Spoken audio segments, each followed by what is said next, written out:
So good morning, everyone. Welcome to this Workforce Wednesday webinar. My name is Kirsten Bayer with the Illinois Center for Specialized Professional Support at Illinois State University. Welcome. Thank you for joining us this morning. Today's topic for our Workforce Wednesday webinar is Breaking Silos, a Blueprint for Adult Ed and Workforce Alignment. This presentation was actually seen at the Illinois Workforce Summit, and we are bringing it back on our Workforce Wednesday webinar series because it was so well received at the summit, and we wanted to bring it to the masses. I hear that some people are not having an echo and some people are. So if you are still experiencing an echo, it might be your own audio and microphone. So try to tweak with that. You can do so by going to your audio settings on the Zoom toolbar. Joe Burns says changing the speaker settings worked. So it's your own speaker on your own computers that's causing that. But anyways, a couple of housekeeping things before we get started. Like I said, my name is Kirsten Bayer. I'm the Assistant Director of Communications here at ICSPS.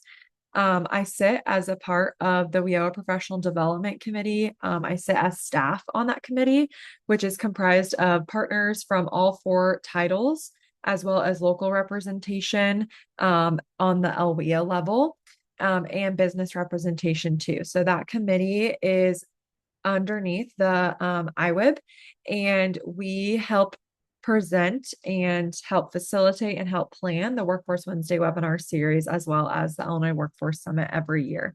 So we are excited to bring this presentation to you all again as a little bit bigger audience than we could reach at the Illinois Workforce Summit.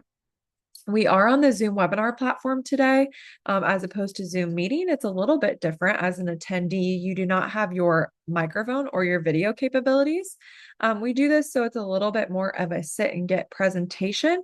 However, we are going to ask for audience participation. If you have any questions or want to interrupt the presenters at any time, I have been told to tell you or encourage you to do so. Please interrupt them if you have a question mid-presentation. And you can do that by raising your hand on the Zoom toolbar, and I can unmute you and give you your microphone capability back. Or you can type in the chat or the Q&A, and I am happy to facilitate any questions you might have for the presenters this morning. This webinar is being recorded, and it will be uploaded to our Illinois Workforce Academy website, which Illinois WorkNet links to. I will put that URL in the chat at the end of today's session. You will also receive that URL in a follow-up email from Zoom tomorrow, where you can access it and go to the website and look to see what other Workforce Wednesday webinars we have coming up, as well as any previous recordings, including today. And then I'll have the resources that I put in the chat and the presentation slides up on the website as well. So everything that you're getting today, you will have access to following today's webinar. In that follow-up survey, you'll also have, or in that follow-up email, excuse me, you will also have a follow-up survey that the WIOA Professional Development Committee has created, and it's about 5 questions, and we just ask for your feedback on not only today's webinar, but any future topics that you would like to see. We really want to meet the field and provide professional development where the field needs it. So we really rely on that 5-question follow-up survey to help us plan future professional development and let us know if we should bring a presenter back or a topic back. So we appreciate that feedback. And then I'm going to go ahead and launch our standard polls, which we do every Workforce Wednesday webinar. The first one is just, where is your local area at? So, and then the second one is, where's your local area at? And the first one is, which partner do you best represent? Because of today's topic, I'm assuming we're going to get a lot of Title II, but we also hope to reach the other partners as well, as we feel this could be applicable to all local areas across the state. So I'm going to give everyone a couple more seconds to answer this poll, or these polls, excuse me.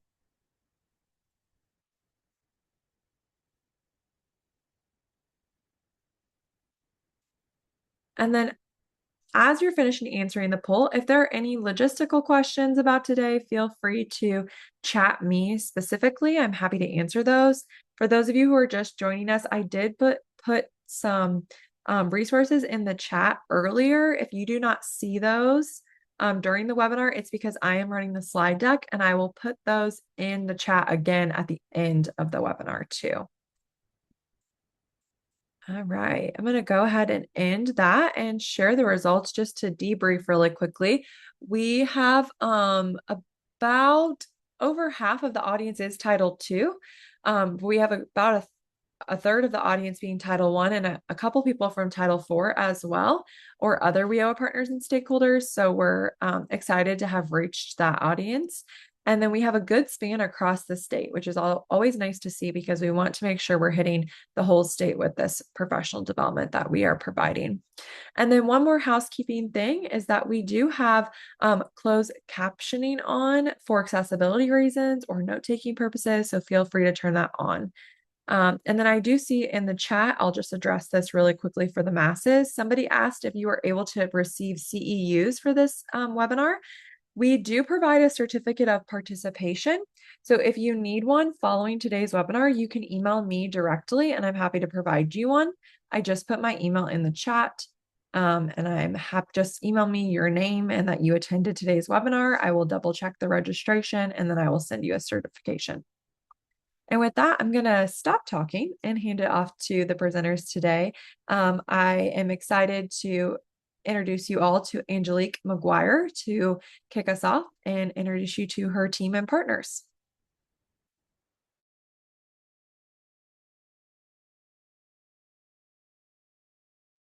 There we go. Hello, everyone. There. Wrong microphone. You have to unmute the conference room. Yeah, because I muted you because there was an echo. I apologize. Sorry, everyone. Now try. Can you hear us now? Yes. Awesome. Awesome. So welcome everyone to a blueprint for adult education and workforce alignment, breaking silos. We're excited to be here today to be speaking with you about what we have done this past year, actually what we have done in preparation for something that has happened to us this past year within our region. My name is Angelique McGuire. I am the Illinois Eastern Community College's Adult Education Program Director. And I have with me today Pam Barbie. I'm the Executive Director for Southern 14 Workforce Investment Board, which is LWIA 26, which is the southern 14 most counties. I'm Carissa Miller. I am the Program Director of Business and Industry with IECC. And then Lena. I'm Ryan Trueblood. I'm the WIOA Director at Wabash Area Development Incorporated. I'm Lena Hicks, Executive Director with Wabash Area Development Incorporated, and we serve Edwards, Gallatin, Hamilton, Saline, Wabash, and Wayne counties. White counties, sorry. Awesome. And we serve in southeastern Illinois, 12 counties for IECC for our District 529. And then, of course, WADI and Southern 14 serves south of that, like so many more. And then CEFS, Maureen Hayes couldn't be here today, but she is also part of this, and she serves just a few of our counties and then more north. So with our partners, we've been working with them, and I know several of you are adult education. We have area planning council meetings, committee meetings. We do 4 of those a year because we have 4 different campuses. We have community employment workshops. And so we have opportunities in the regional agency meetings. We have opportunities to meet with each other on a consistent basis. But until just recently, it was a lot like several other organizations, several other community colleges, where we would just meet and then we would get really excited about what we were going to be doing. And we had ideas, we were telling each other about challenges, but then we would go back into our work modes, and within a few weeks, that excitement would wane and we would get back into the mundane and the same thing that we always did. And so we have been wanting to come together and work together and maybe across our intake services, our assessment services, our data management sharing, and provide an accountability to one another. And we were kind of thrown into that, and because we've been preparing along the way and we've built our relationships, we were thrown into that this year. And so I'm going to share with you, and I'm going to start this, and I know that Carissa has another take on this because she has worked with the business and industry side of it for rapid response. And then Pam Barbie has worked with the Southern 14 side of it. But in February, late February, we lost a major manufacturer in our area, and we are a rural region. And so we have like sparsely populated, so it impacted us severely. First Brands shut their doors, and it took jobs. About 1,000 people lost their jobs within that time frame, within like a week's time. And around 500 of those were within our district. And so that was a huge impact on our communities that we serve, and a huge impact to our programs and our community colleges, our community action agencies. So we knew that instead of, we weren't just so reactionary to it, but we knew that instead of being just reactionary to it, we had been proactive, and we had set something in place to come together and say, okay, what can we do for our community members? Let's act fast, and let's be cohesive in what we provide. And so with that, the business and industry team and our complete community college team and the Southern 14 workforce, our community action agencies, WADI and CEFS, and our local employers came together and said, okay, let's work on a rapid response. So as of March 4th, whenever Champ Labs shut down, March 4th, we had a career fair, and almost all of the 500 that we serve came through that career fair. And then we did a rapid response soon after that. I'm going to give the floor to Carissa on what you guys did with the rapid response, and then we'll tie in what we did that filtered into that rapid response event process. So with the rapid response, we met with Pam and we set up, I think it was 6 different timeframes where we could invite those individuals onto campus and get information about their insurance, their unemployment, the opportunities for training, any sort of help with resumes. We worked with the IDES. Yes. And we had different booths.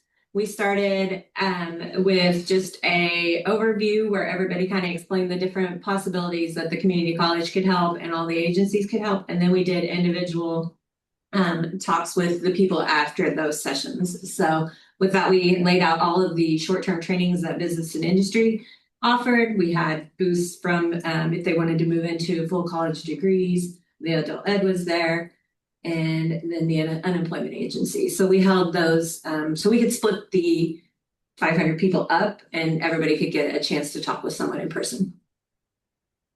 Well, and just to kind of put this into perspective, we're talking about 500 people in a community that is 2,100 people who lives in Albin.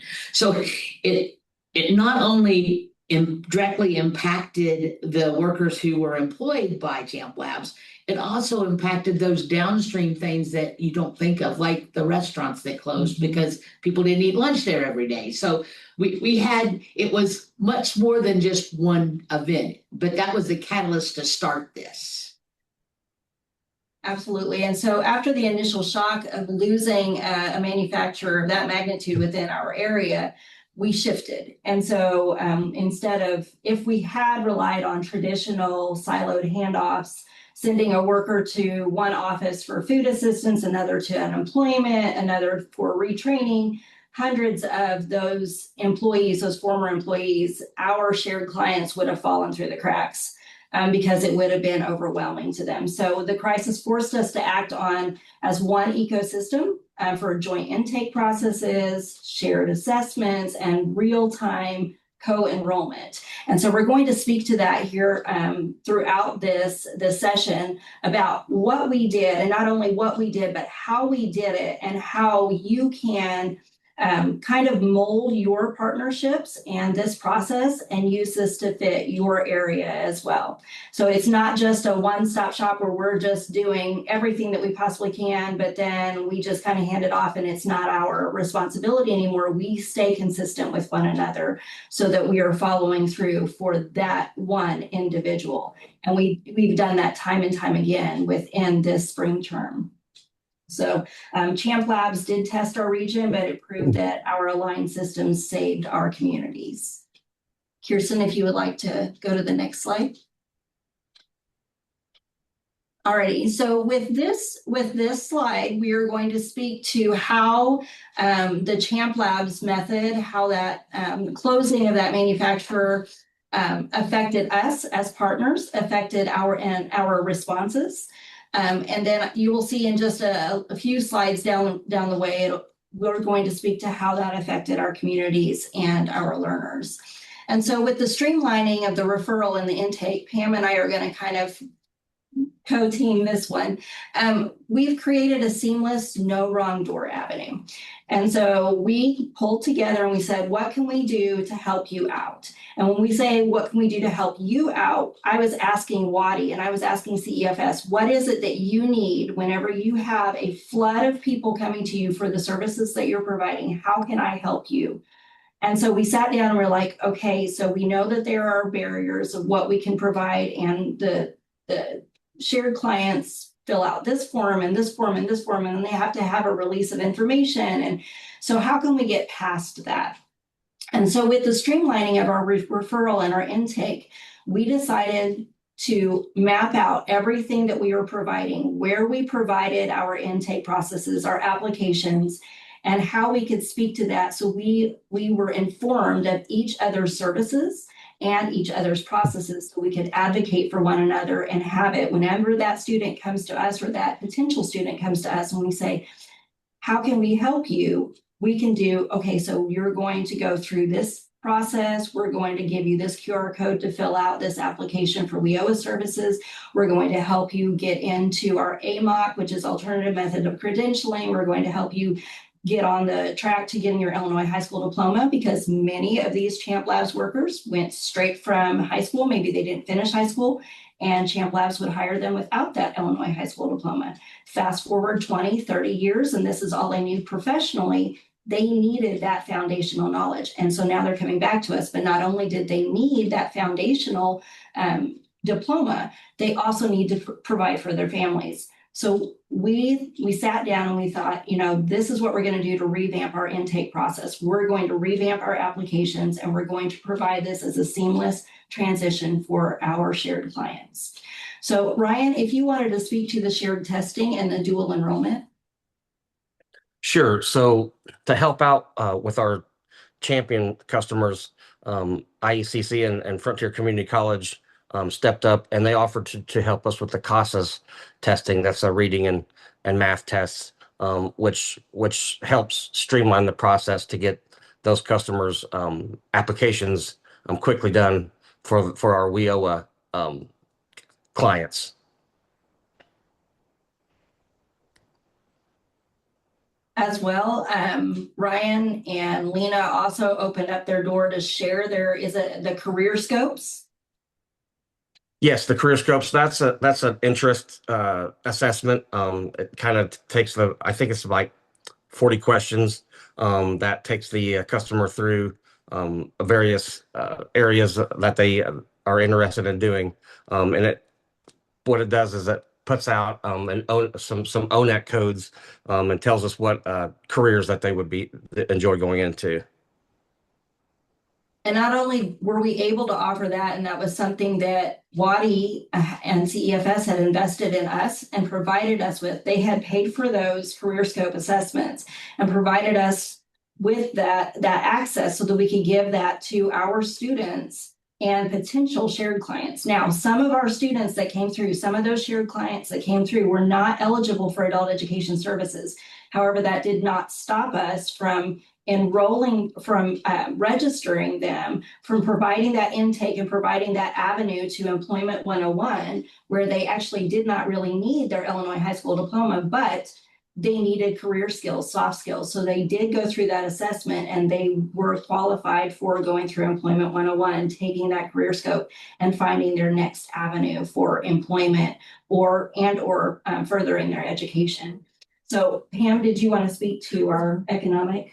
Yeah, before that, something else for our audience that are Title I. We also had our adult ed partners administer the basic skills sheet that you have to do first. So we had them do that first before the testing. So we still kept the operational order that is mandated for monitoring. So I want to make sure I made that clear too. So if you decide to follow this, make sure you keep up with the steps. I don't want anybody in trouble. So with the economic alignment, we really, when we were trying to help people find something else, we really looked at where in our ecosystem was need. And so one of the big things that we found was that, like Angel spoke, a lot of these people and a lot of individuals in general in our area went to work wherever they're working right straight from high school. So they had transferable skills, they just didn't know they had them, or they needed something else. And so IECC stepped up with a lot of short-term things to help bridge that gap. For example, we have a Skills Forge lab, which starts people down the path of an industrial maintenance certificate. And again, a lot of these individuals had been doing that in their job, but they didn't have any recognized certifications because they learned it by watching the person before them do it. So we stepped up and helped that for regional also. And we'll kind of unpack the Skill Forge part of it on down the line as well, so that you guys kind of get the full impact of what we have provided for our students, for those employees that were looking for a new job.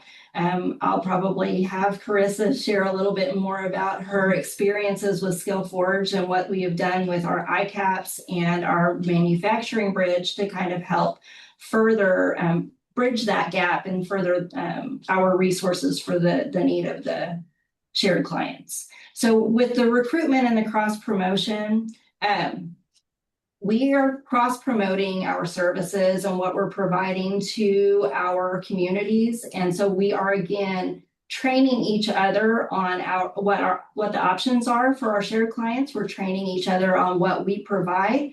We're learning about one another. And it is a continual process, as you will find out towards the end of this session, that things change, processes change, and we need to stay up to date on that and be willing to train on it and understand those processes so that we can share those with the students that come in the door, with the community member that comes in and says, this is what I'm needing. And right now, I mean, I'm without a job and I've been employed for X number of years and I don't have any digital literacy skills. I don't understand what it is for me to, what's going to take for me to get into healthcare, or if I want to go into something different. And so we're really helping retrain their mindset on what it is that is available to them and what we can provide to them within our region. Kirsten, if you wanted to move on to the next one. All righty. So with our roadmap, I'm just going to sit back and let you know that we have a QR code for you. And that QR code is something that you can do either now while we're speaking. If you guys have any questions, you can put these within this, the Google form that it'll go to. We just want to know what your current partnership looks like. Do you have a strong partnership with your WIOA partners, with your local employers, with your community action agencies? Whoops, I think we went forward a couple of slides. There we go. We want to know what region you're located in and see if there's anything that, you know, we can provide you in the way of resources from us and advice Then what organization do you represent? What partner do you represent? What is your biggest barrier to connection and combined services for your shared clients? I know that it feels like we always say it's transportation or it's childcare.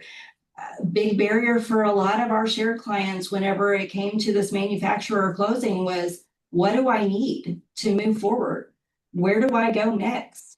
How am I going to provide for my family? Who do I actually reach out to? What's available to me? So you might be experiencing some of those same setbacks for your students or for your family members, for your community members.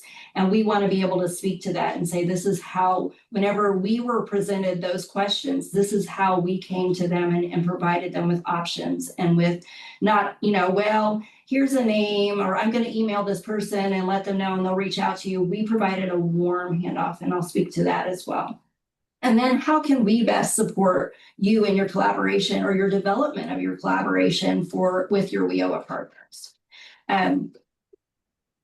Within this, what we are going to provide you is some context or understanding of not just our ecosystem, of how you can work with your ecosystem and with what is in high demand in your area. And maybe some of our suggestions can help spark some inspiration of what you can do for your shared clients.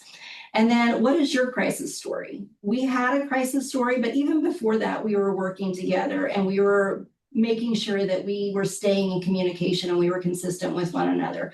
The crisis story really was a catalyst to further bring us into a cohesive unity. So the Champion Laboratories closure was how we aligned our partnerships. And then the competencies and the tools that we're going to share with you today, I did provide you just a Breaking Silos partner integration guide that we have, and that can work across the entire state. It's not just specific to us, but you can customize it to your own liking. And then we're going to give you like our 4 pillars and like some tips, tricks, and pitfalls to avoid and tips and tricks to use going forward. So Pam, did you want to speak to any of the roadmaps that you have through Southern 14? Something I'd like to encourage everyone to do, we seem to get in the habit, from the Title I's perspective, we seem to get in the habit of thinking, we just need to partner with those core partners that we're mandated to do. And I want to challenge you to step out of that mindset, because I know with us in our areas, we partner with a lot of different agencies that aren't necessarily one of those pillar core partners. So just look around and know what is available in your area. So for example, we have lots of food pantries. Mm-hmm. Those food pantries are ran by local churches or local organizations that aren't necessarily one of those pillar core partners that we're mandated, but it's still a need. And so I think we all have everybody has came to the table with, okay, this is what's in my pocket, but I also know a guy who can give this. So make sure that you've reached out and included. Yeah, and like she said, think outside the box. There are people out there that you wouldn't even think is a traditional partner, and they absolutely are. And so they're ready and willing to step up to help your community members and to help your organization or programs thrive. As long as they understand who you are and what you're doing, they'll be a part of that. So Kirsten, I'm going to pause here for a second. If anybody wants to go ahead and go through that QR code and either fill that out or ask any questions at this point. Before we move on to the next slide. Sure, yeah, they can unmute themselves or they can type in the chat. There isn't any questions in the chat right now. Okay. But if you would like to raise your Zoom hand, I'm happy to unmute you if you have any questions. And then, yeah, go ahead and try out that QR code.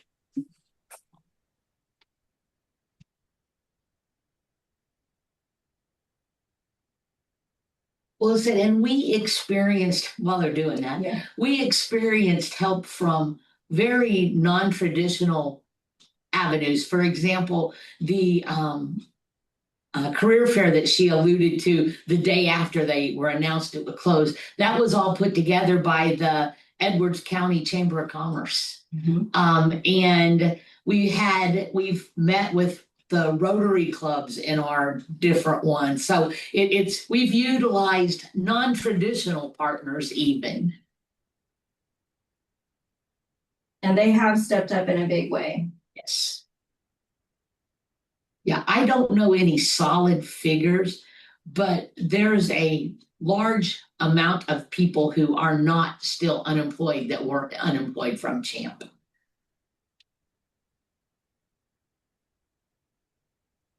All righty. So if we want to move on to the next slide, and again, if you guys want us to go back to that, we can later on. So this one looks very similar to the one twice before, but this is speaking to our students, speaking to our shared clients, to those employees who were overnight without employment. And some of them, again, had been at Champ Labs for decades, and they didn't know where to go, what to do. So with that intake process, again, we do have online intake that provides an application to our community college system, but there's also an online intake process for CEFS and for WADI.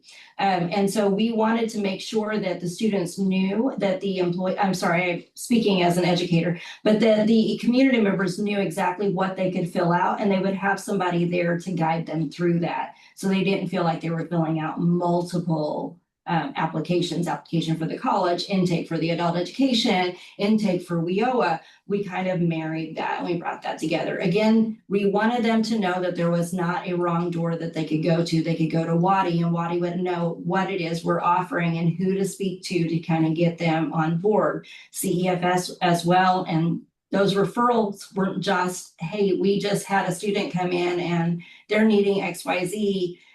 Here's their information. It was more of a, hey, I'm calling them right now. I have so-and-so with me and this is what they're needing. Oh, okay, great. Well, let's go ahead and make that appointment. And so we took it one step further with that intake process. Now, Ryan or Lena, if you want to speak to, again, the assessment part of it for the student and how it impacted them, that would be great.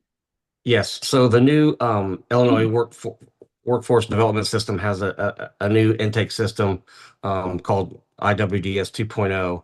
And if a customer is interested in WIOA services, they can go on to Illinois WorkNet and go to the job seeker page. I'm not sure if it's fully up and running yet. It's not. But in that, it's okay. But in that intake, they can take the basic skills screening tool, 5 questions, just really quick. That is a way to get certified into WIOA services. And also, instead of the career scope now, the interest profiler survey assessment has been integrated into that intake. So they can take that assessment as well and kind of get, and it spits out, pages and pages of jobs that they can look at to see if that interests them, tells them, what jobs are open and where and how much they pay, what certificates or diplomas you have to get in order to get those jobs. And lastly, the TABE test, that is, it was required for everybody in the old system, but now it's just requirement if you can't get certified in any other way, although all youth do have to take that TABE reading and math test. So all the assessments are pretty much embedded into the new Illinois Workforce Development System 2.0. So I think it's going to be a great tool for us moving forward. That's amazing. Well, one of the things that we realized before was that there were some of our participants that were actually taking the reading part of the twice, because if they were an adult ed student, they were taking the classes for adult ed, and then we were turning around 3 weeks later making them take the TABE test for us. And so that was a big eye-opener, because Angel and I got to talking and like, is there a reason you can't share that with? I mean, why are we making them do that? So that even before Champ Labs, that changed it. So at least we weren't making them take the same test twice. Yeah, it eliminated redundancy. Yes. And that is a big thing, because time is money for our community members. So Ryan, do you have any other assessments or anything else aside from the IWDS 2.0 where we can actually go and we're still learning about? Yes, it really is a good first step for the customer. In the old system, they would have to find out which career planner was closest to them and go into the physically go into the office. But with this new IWS 2.0, they can pretty much do half of the application online before they even come in. They can even upload their own documents such as driver's licenses, so social security cards, selective service numbers, birth certificates. So this new system really streamlines the process and gets them to even quicker through the WIOA application process. That is awesome. And we're going to speak to that at the end of this session as well, because I have a few slides specific to that. Thank you, Ryan. Yes. With the pathways, Carissa, did you want to speak to some of the CTE programs and the pathways that you've seen, like the foundational students come through and even our community members go straight into?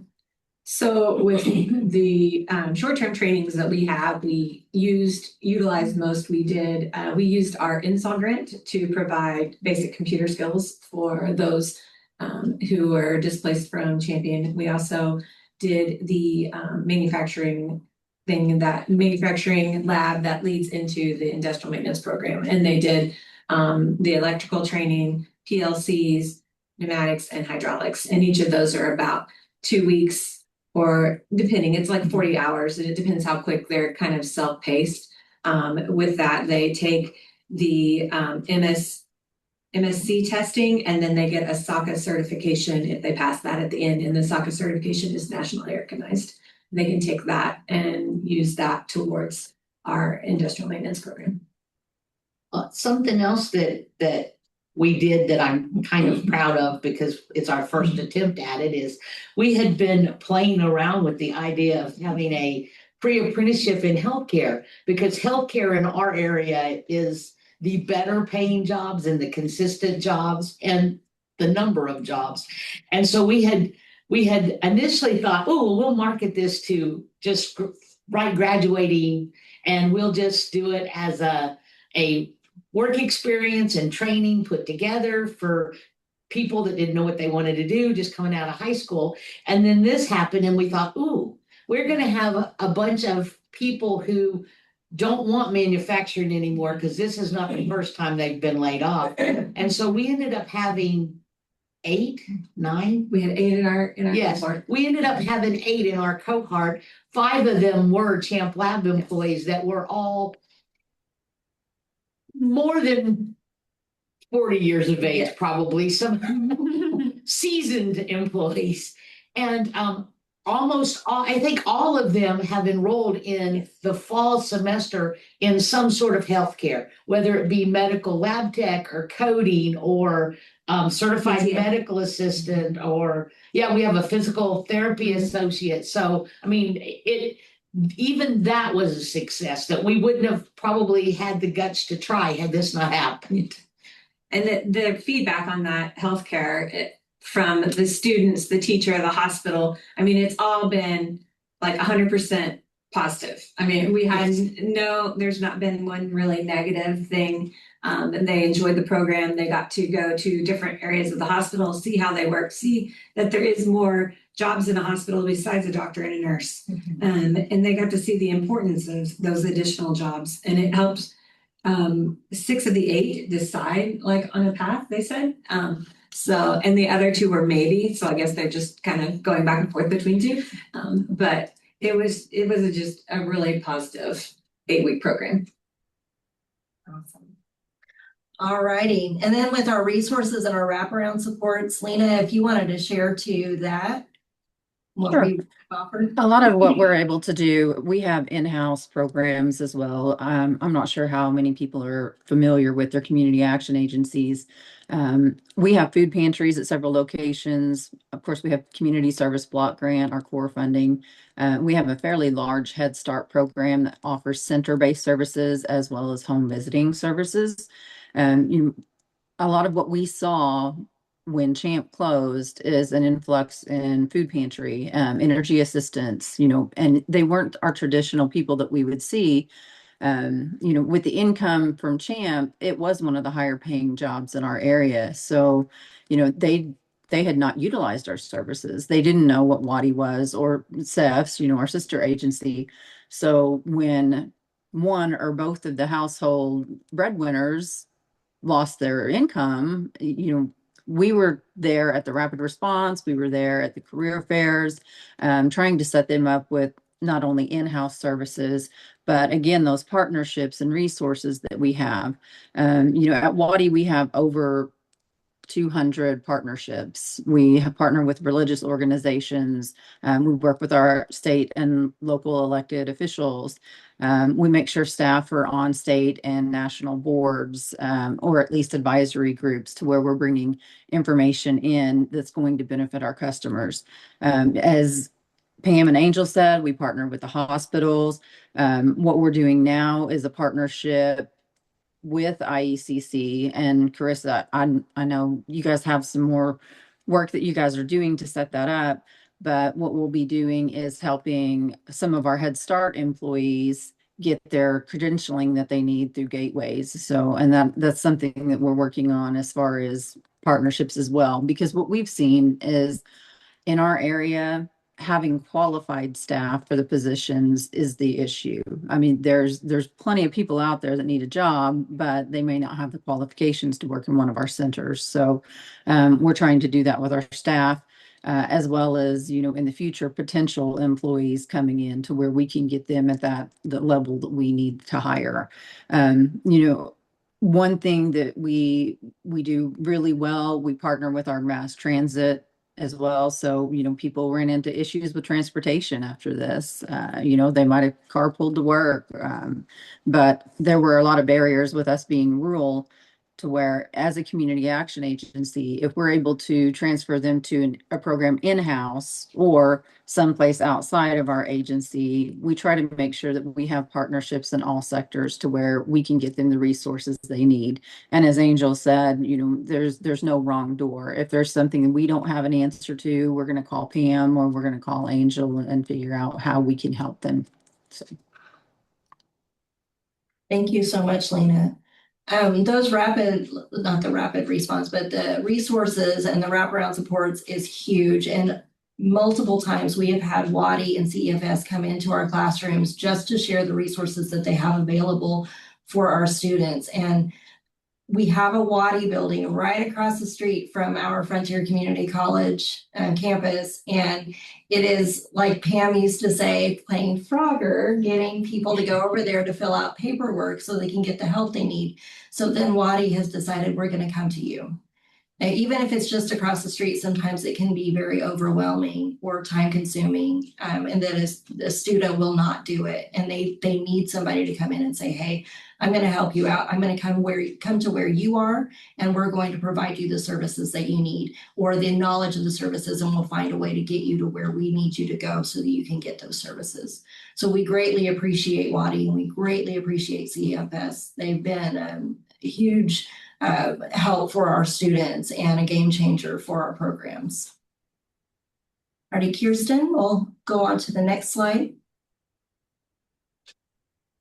Alrighty, so with our operational best practices, good intentions, and I'm going to lead with this, good intentions do not sustain partnerships. Operational infrastructure does. I think we went past a little bit. Okay. So we have to have an operational best practice set in place so that we know what is happening within our areas, within our communities that we serve, within the counties that we serve. And as we're partners, yes, we serve different counties. At times, some of us, like, we cross over, of course, but we serve other counties that are surrounding counties to what we can actually provide service for. Some of us will actually share that information beyond that. So, like, for instance, I would like to say, like, Pam, she works with Maureen Hayes and working with Cindy Meyer from CEFS. And if there is something that they don't have in the way of funding for a specific area, Pam will step up and say, okay, is it okay if I go ahead and help your client? And they help each other. And that is a huge system enhancement. So we have shared data systems that we work with one another. With the IWDS 2.0, that's going to be even better than what we've had in the past. Because again, I know most of you have databases that you can't share information, you can't release that information without the students' knowledge of that. That's why we come in and work together for our shared intake services. We also train one another and we support one another in what we're providing. So the cross training just doesn't come from our APC meetings and from our community employment workshops, but we are inviting each other to training supports that we have for adult education. So if I reached out to Lena or Ryan and I said, hey, we have this training on what we're doing that could actually touch on the services that you provide, they would actually come to that. I invited Ryan and Lena to come to the WIOA Summit, and they were there and they were a part of that. And I don't know, Lena, was that the first time that you guys had come to the WIOA Summit? No. No. Okay. Okay. We drug to the WIOA Summit every year. All right. So we've invited one another to be a part of each other's worlds, and that is a big part of our operational best practices. And then we're also accountable to one another. So if we have a client that has come in and we're speaking to the career coach, or I'm speaking with Ryan and Ryan has reached out to the career coach and he says, where are we at on this?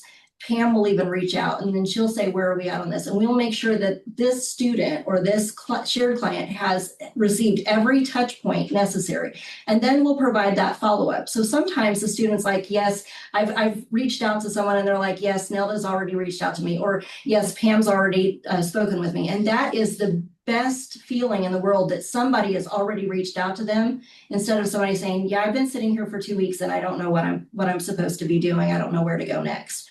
We are covering every base with our students.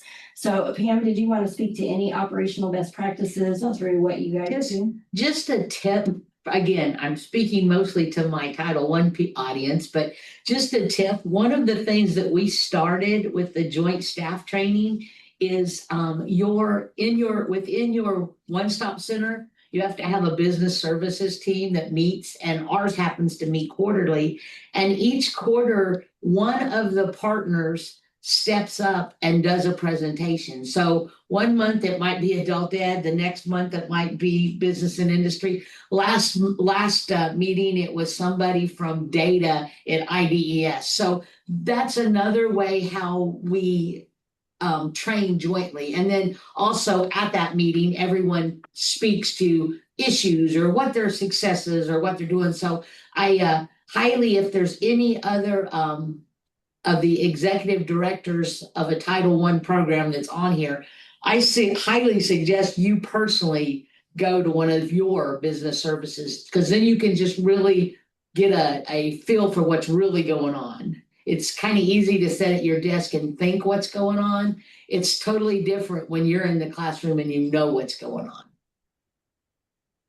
Absolutely. And so with our shared systems that we have implemented, we establish regular communication, not just within our meetings. And meetings are very important and they serve a purpose, but we don't want to just meet just to meet. We want to make sure that they're impactful, that they're providing a positive results, and that we are our time is precious too. So we want to make sure that they are on point and we are doing what we need for the community at that time. And so we're sharing changes, just like whenever Ryan spoke to the IWDS 2.0, and there's some new things happening there. We're going to be having more meetings on that so that we know how to best speak to that, and then walk our students through that, walk our community partners through that, our community members through that.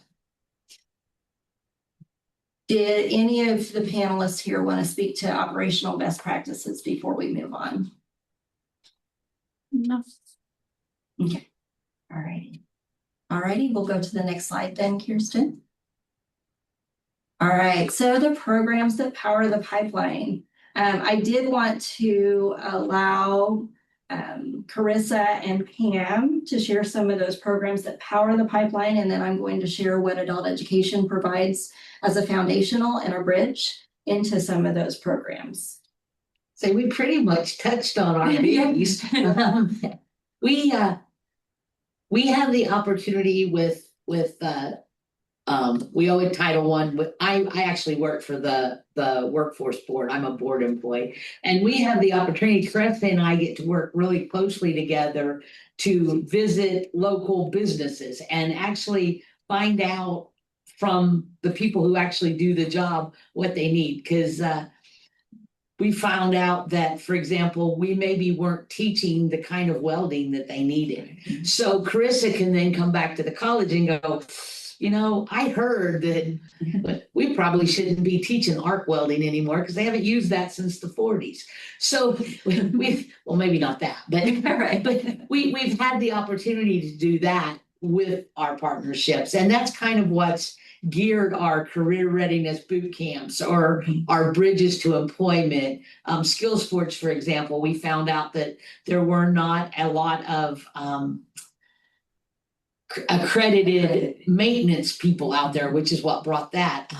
We have done an awful lot of OSHA updating because we have discovered that manufacturers and municipalities in our area haven't necessarily kept up with the OSHA needs. And that person who come into our system didn't have OSHA 10.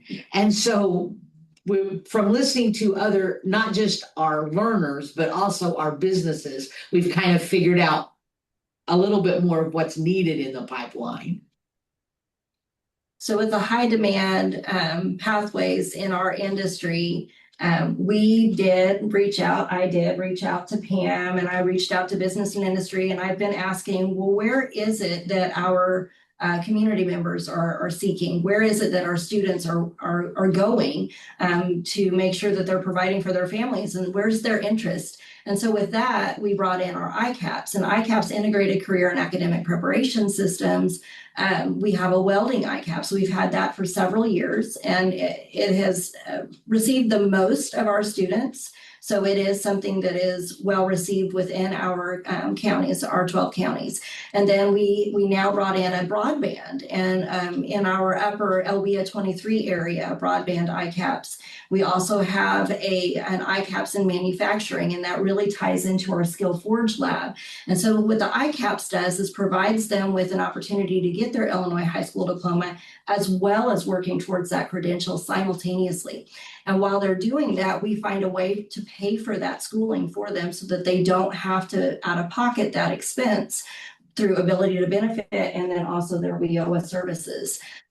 So we're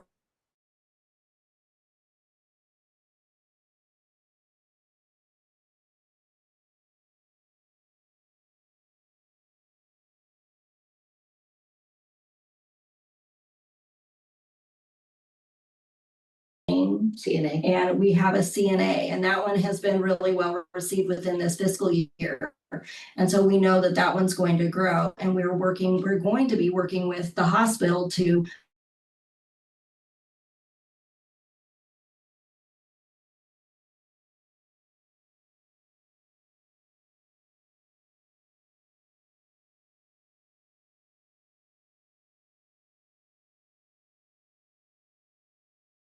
they're going to be offering an apprenticeship ECE program. We would like to come in and help out with a pre-apprenticeship or a workplace literacy ECE. And so what that means is the services that we're providing is going to be at no cost to our partners for adult education, from adult education, and at no cost to the client. And so that is a huge sell for those who are in need, and it's a wonderful thing for our partners to know that we're there to kind of bridge that gap, and every step of the way we're going to be providing services that maybe we hadn't thought of before. Well, you know, and we try to be fiscally responsible, and so we look at any place that we can braid our funding. Mm-hmm. So for example, like Angel said, with especially supportive services for the person in the ICAP, they might not need the CNA program paid for because there are other grants that will pay for that, but we can step in and help with transportation. And so that's how we further share and co-enroll our participant. The best thing that she told me is she was, I think it was you that shared this with me. We had an individual that wanted to go and she wanted to start doing interviews, but she was very self-aware, self-conscious of her teeth. That was So That was a long time ago. Yes, we actually, at one point in time, long time ago, actually bought dentures for someone. That's the oddest supportive service we've ever done. But it's there, and we think outside the box, and we care about what our shared clients care about. We care about that community member that comes in and they're like, I haven't been interviewing for years for anything. I haven't needed to because I've had a job and I don't know how I'm going to be received. We want to be able to help them with that. Well, a large population that I personally didn't even realize was in Albin, Illinois. And through Champ Labs, there were a lot of foreign individuals that were from somewhere else. A large portion of Venezuelans and from the Philippines and Haitian and Vietnamese, and they had further barriers because they had English barriers. So like one of the students came in and said that she didn't interview well because she didn't understand what they were asking. So I was able to sit down with her through an ESL class, an English as a second language class, and we spent a couple of classes just doing mock interviews. Like, this is what they really want to know. I know that question makes no sense, but this is what they're really asking. And so I think we didn't realize that was a need until this. Yeah, and what she is also saying is she is like, she's a jack of all trades and a master of many, because while being the Southern 14 Workforce Development Board Executive Director, she is also my career coach. She is also an English as a second language instructor for adult education here at IECC. She is also an online ABE ASE instructor. She has really tapped into those opportunities to know what her partner needs and to be a part of that. And by learning, she has been a part of it with us. And like with Lena and Ryan, I've been on the WADI board for 6 years now. And I understand them more, even though years ago I worked for them. I understand more about that organization and that agency, and I care more about them because I am a part of them. So that's a big part of, our operational best practices and understanding what it is we need and what it is our communities need. Kirsten, if you wanted to go on, or if Ryan, Lena, do you guys have anything about programs that power the pipeline? Anything that you guys offer? I just wanted to add that before the Champ, I had never worked with the OJT program much, but with the Champ layoff, we partnered with Motorad, a transportation company that makes parts for cars and trucks. We have, I believe, 10 OJT customers that we have started with them. That's a 6-month program. And with that OJT contract, they are obligated to hire them on full time. So we have partnered with Motorrad, and that's been a great partnership so far. Well, and that's just another way that the puzzle fell together, because the reason that Motorrad knew about our services is because we'd been doing incumbent worker training with them for a few years. So it's another way that the puzzle just kind of falls all in place. Right. Alrighty, so with this slide, this is what you guys all came here for, I'm pretty sure, is the tips, tricks, and pitfalls. So we're going to do kind of a round robin on this. What I would like to start out with is don't wait for the perfect memorandum of understanding. Start with your small wins and build trust with that. And then write the agreement later. But start building your trust and building your relationship now with those organizations, with those individuals, and get to know them, get to know what their needs are and what makes them tick, and really invest your time in them, in that organization, in that program, and understanding what they can provide for your shared client. And that will go far before that MOU is even set in motion. And so I think also acknowledge that not everybody is starting at the same spot. Right. Some people are real forward thinking, yes, we can do that. Other people are like, oh no, I need a piece of paper before we can do that. And acknowledge and be patient and trust that they'll get there, but there may be things that you don't know about. Like Lena may not really be telling me no. She may be saying, Pam, hold off, not right this second. And I think it's important that Lena and I know each other well enough that I know when she's not saying, Pam, that's the stupidest thing I've ever heard in my life. Because if it is, she'll tell me. But she's just saying, wait, Pam, you got put on the brake a minute. And so I think that's important. And that's why relationships are important. Absolutely. And so Pam, I'm going to let you take the next one on avoiding meeting fatigue. Oh, goodness, yes. I hate meetings.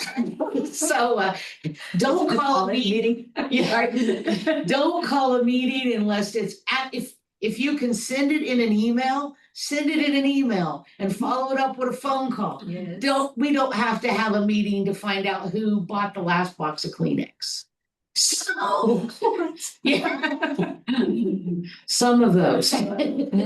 Yes. So like ensure every interagency meeting has a clear agenda, actionable decisions, and accountable owners. So that, I mean, you're not exhausting yourself and your team as you're trying to help others.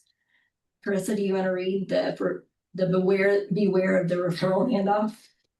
So you beware of the referral handoff. Warm introductions beat cold referrals every time. So I think, I mean, it's just like anything in life. The more you can make it more personal and create a warm relationship with the people, the better off any meeting or email will go.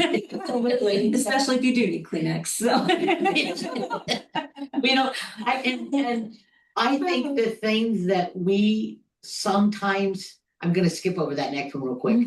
I think the things that we in our area tend to not do very well, and that's celebrate our joint successes publicly. We all know we do them, and we all do an awesome job. And I am so proud of everybody in all of the teams every single minute. And in my head, I brag on them all the time, but we're not very good at tooting our own horns. And I bet most of you aren't either. So we need to get in the habit of going, Lena, yay! instead of just in the back of my mind. So yes. So we want to make sure that we are directly introducing ourselves and the services and sharing the intake notes that we provide. So yes, we need to have somebody sharing those and not just taking the notes. And then creating high conversion rates. So converting, like bringing people in and making sure that we are aware of everything that we have to offer. Lena, did you want to read the revisiting your why? Well, I don't have my glasses on me, so Angel, I'll let you read that, and then I'll kind of elaborate. I think she needs you to read it. Oh, yeah. Yes. Okay, so revisiting the why and recommitting together. So remembering the alignment isn't a destination, it's a daily practice. So just knowing that why are we doing what we're doing? What is our why? What keeps us going, keeps us motivated? And it's going to be a strong catalyst for that student, because when they see that we have a relationship, they see that we care about them together as a collective, that's going to go far, and that's going to ease some of their concerns, some of their worry, the overwhelming feeling that they have, and then they're going to be a success at it as well. So if my team, you guys want to speak to that, like where you've seen where the ease of this union, this team that we have has helped and impacted your students or your clients, you can share here. Sure. One thing that we've really started trying to do, and it kind of goes back to successes like Pam spoke about, when we go to the Workforce Investment Board meetings, we try to bring a success story. As a community action agency, we'll do, visits in Washington, D.C. or with some of our elected officials. And we know we need outcomes and successes and, these partnerships to make things work, as well as to inform them for our program funding. Here's how it's impacting our community. Here's stories of real life people that we see. They didn't want to come in. It's like, I need to go to work. I can't do any training. But then maybe we get them job placement, and later they come back in and want to revisit some of those services. So, through that whole process, and I think one of you said it, there needs change. And, with the partnerships that we're developing and how we're trying to grow and branch out, I think it gives us better outcomes, not only for, our agencies and our numbers that we need to produce for state or local government. It also gives them successes, which feeds right back into our communities. If they're gainfully employed, they're going to go out to eat. They're going to get gas while they're on their way to work. They're actually going to put back into the community. And a lot of what we see is those people that do come out of the program successfully and work through, whether it's education, job training, anything like that, we see them more engaged and, they're active on our boards, they're active in our communities. So it really makes a difference for us to work through and help them maybe overcome some of those barriers that they didn't even know that they had. Absolutely. I wanted to add too, when you asked the why, when a single mother with 3 kids comes in, talks to her career planners and wants to get her RN license, it takes 2 years to do that. And that's a lot of work. And that's that's difficult to learn to be a nurse. And two years later, they come out, and they get their certificate and they've instantly changed, tax brackets. She can be self what's the word I'm looking for? Self-sufficient now. And a couple of months back, I was in the hospital and I saw 2 or 3 of our past students actually working in their job as a nurse, and that makes you feel good. It makes it worth it. Awesome. Yeah, it's really kind of neat when you're in ER at Fairfield Memorial Hospital and the person who is taking care of you, that you saw their case notes. It kind of gives you, oh, wow, it works. Yeah. Right. That's what makes it worth it, or those success stories. Yes. All righty, Kirsten, I'm going to have you go on to the next slide. All right, so, and your first steps at building the bridge at home. This is a call to action for our audience. Identify at least one partner that you want to sit down with, that you haven't maybe spoken with, and that they can impact your program, your clients, they can impact your organization, and the whole ecosystem of what you do within your profession and where you live. Schedule at least one 30-minute discovery meeting to review intake forms, to review processes, to review assessment, to review areas that maybe you can combine or maybe you can pull from, and you can actually make it a seamless experience for that community member. And then share one resource or co-host one event that you guys can be in together so that you can sit down and you can have a round robin discussion. You can share with people that are needing some information. Brag on yourselves, because what you do matters and what you do has an impact on your community, and it's changing it for the better. And so if you start advocating for one another and advocating for the services that you provide and the programs that you have, the word's going to get out and it won't be a best kept secret anymore. Alrighty, and the picture that we have there is one of our community employment workshops, and our community employment workshop is very similar to what maybe you already do. We offer this for adult education, for our career and technical education programs. We offer this to provide mock interviews, resume building, job searches through the Illinois job links. And we have our community action agencies there. So we provide resources that are beyond just searching for employment. It's kind of like a come in and just, what is it that you need? Oh, we've got something for you. Oh, if we don't have that here, we're going to find that for you type of experience.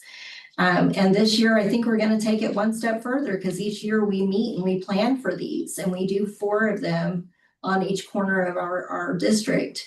And so this year, I think we're going to have a resource fair coupled with these community employment workshops. And so there's just so much that we can grow together, and we can learn from one another, and we can learn from our shared client. benefits. You know, and I would suggest making this the first one that you try to do jointly, because it doesn't require the complicated MOU interacting, because you're really not sharing anything other than your time and what you do. And Angel kind of mentioned that we brought in employers. Each of you have, if you'll investigate your IDES staff, they have a business service person, and they also have employment specialists at each of their different regions.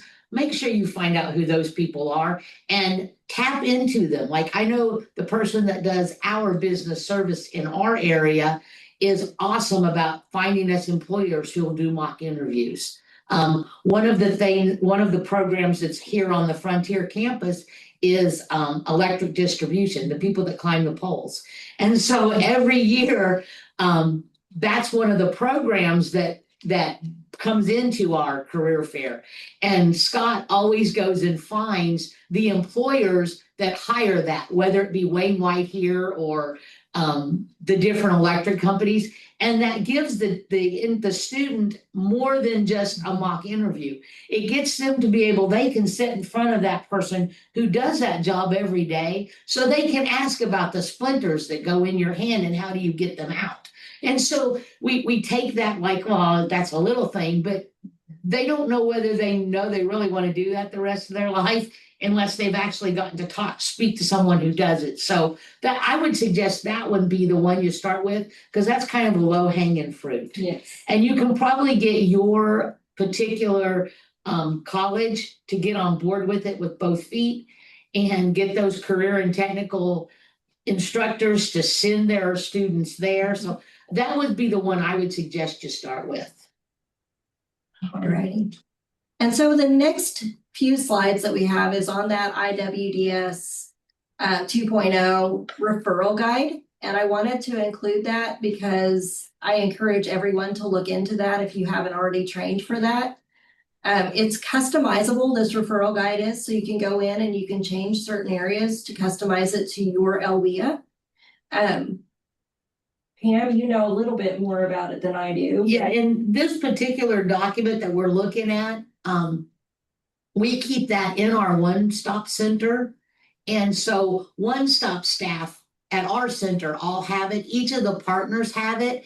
And so once a quarter, I believe, Jessica goes through and makes sure that everybody's, you could go to the next slide, please. I'm sure, I know it was downloaded straight from Illinois WorkNet. It's not anything we created. And it has just really quick contact information on each one of them and what the particular program does. So if a person that's just coming into the office or just coming into the one stop, they can kind of get an idea and do some self-service, some self-access career services. Let's say that. So we just use that as a tool.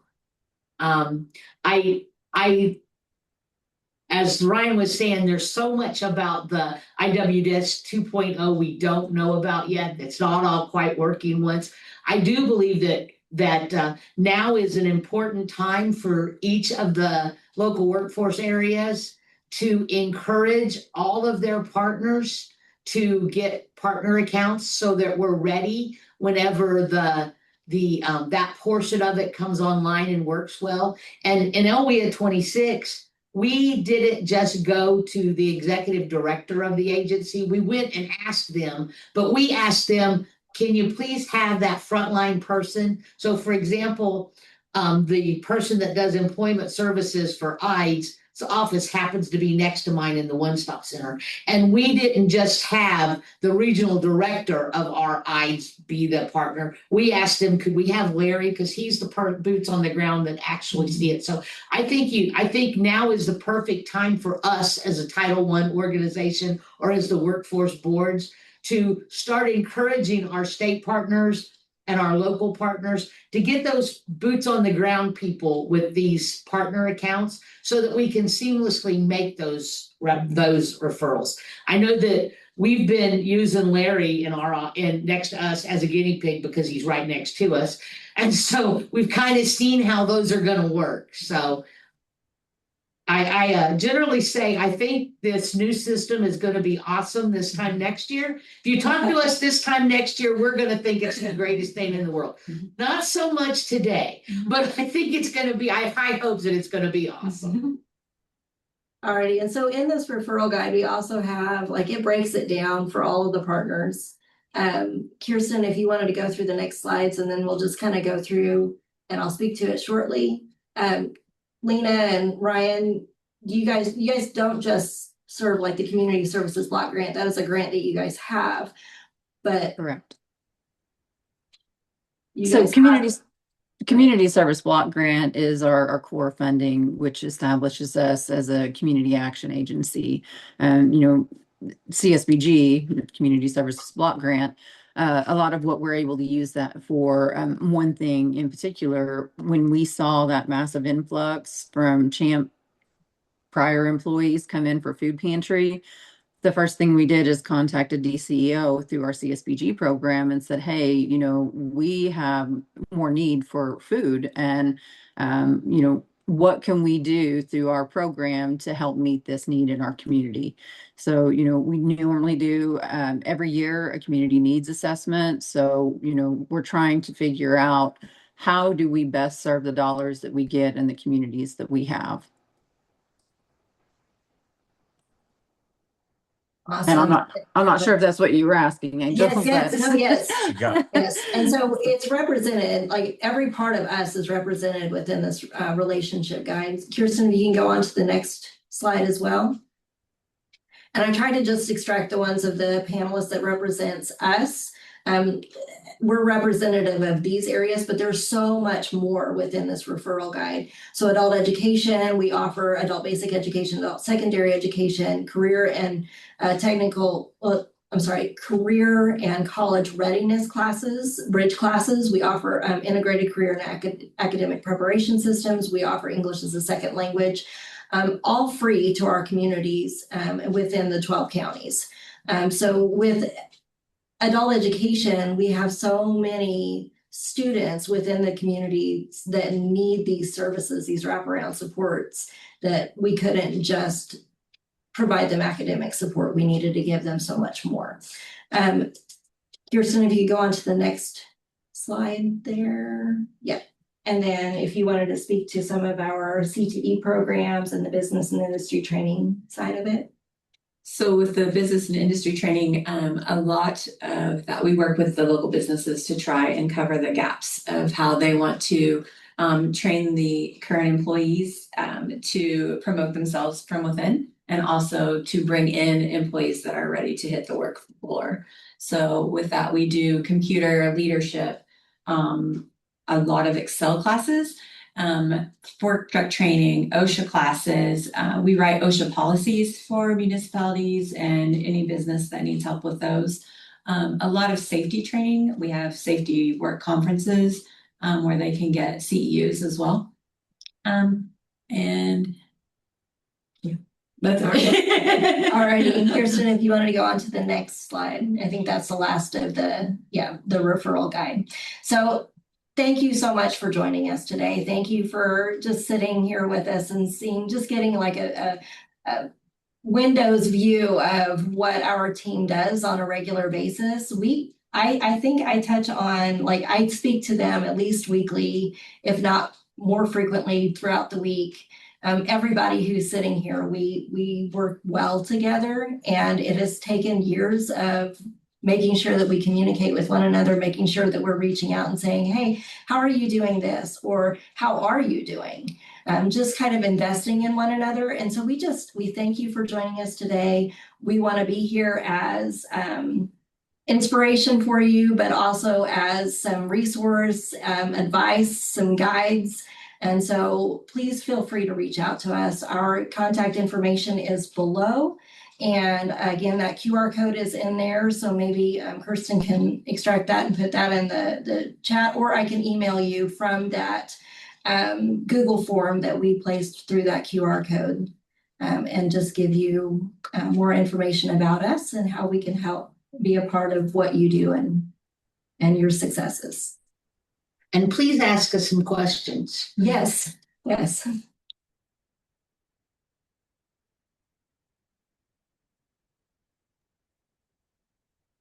Thank you, Okay, Sarah. so we have some comments. Trevor says, smile is the first thing people see. That is a very important and legit supportive service should your local policies allow it. And then Sarah Goldamer says, that is a fantastic example of the wonderful work you all are doing. Thank you for sharing. No questions in the chat, but please feel free to type any, or you can raise your hand and I'm happy to unmute you so you can ask them live. And then while everyone is thinking of their questions, I just wanted to reiterate that we did record today's webinar and it will be posted on our Illinois Workforce. Oh, can you guys hear me? Yes. Oh, okay. On our Illinois Workforce Academy.com website. Sorry, it said my connection was unstable.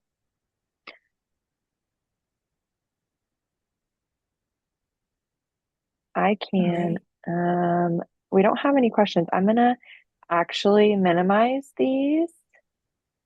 I'm gonna stop sharing the PowerPoint here. And I will put the PowerPoint and the other resources that you provided, Angelique, at the beginning. I'll put those in the chat for everyone. So if you joined us a little late, or I was sharing the slides, so I wasn't able to put them in throughout the presentation, but I did do it at the beginning and I will do it again now if you'd like to download any of these resources that Angelique and her team had, or partners and team have provided for you. And then I'll also put the slide deck in as well.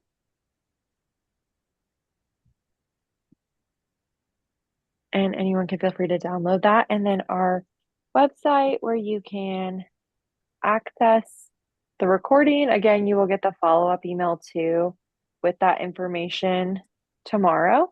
But you'll find the recording, all of those resources that I just put, and the slides. So here's our website if you would like to copy and paste and bookmark that. And then I'll put that QR code in as well. Any last comments or questions?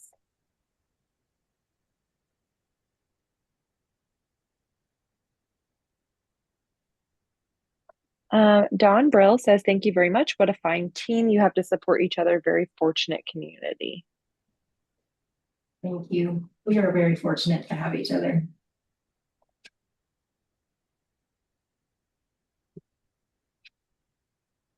Amy Hasselbacher, I'm sorry if I butchered that, says, thank you for a wonderful presentation. We do have about 5 minutes left if anyone wants to ask any questions or comments. We're all yours for 5 minutes. One thing I would add is don't be afraid to fail. I'm not sure, Angel, or you said it, or Pam, but it wasn't built overnight. We had some instances where we looked more like a tangled ball of yarn than straight, clear lines on how we're going to do that process, and had to call one another on occasion and say, talk me down off this ledge. I'm not sure how we're going to do this.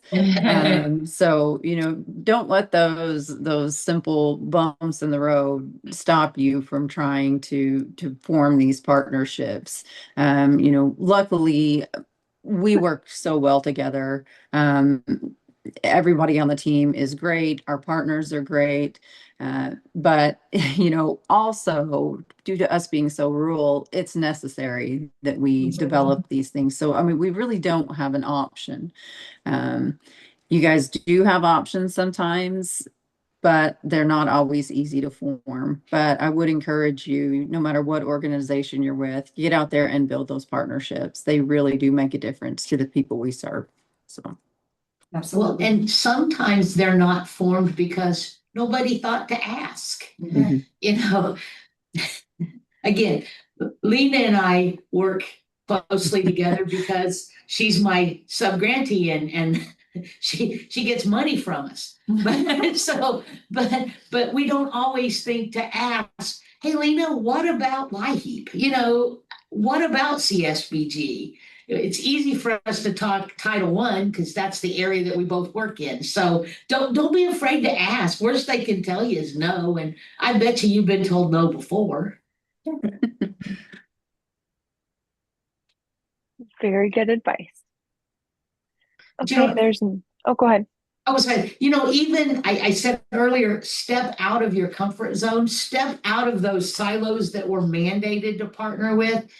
I have found that a lot of those community members and organizations were happy. Actually, they were excited that I asked because nobody ever asked them before. Yeah. Hey, can you throw in some, we can't give door prizes and we're doing this.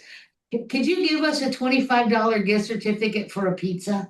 And so I found that a lot of did that because nobody had ever asked them. Or, that they'd never asked the business, have you thought about taking in a work experience person? I found this kid who thinks that may be what they want to do. Could you take them in for 12 weeks if it didn't cost you anything? And generally speaking, the answer is yes. And it's because, and they haven't done it before because nobody ever asked them. Well, and our summer work experience, we put a lot of high schoolers to work at local municipalities. Yes. And road commissioners, they don't have any money. And if they can get, if we can get a kid off the couch, off his PlayStation and working out, in the sun and helping and building legitimate skills, interpersonal skills, speaking to strangers and people that you would normally talk to or work with.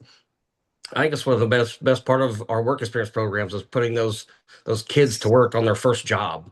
Yes, that's right. And municipalities are the absolute best because they're in the community. So the kid that we're putting there is from their community and they really mentor them.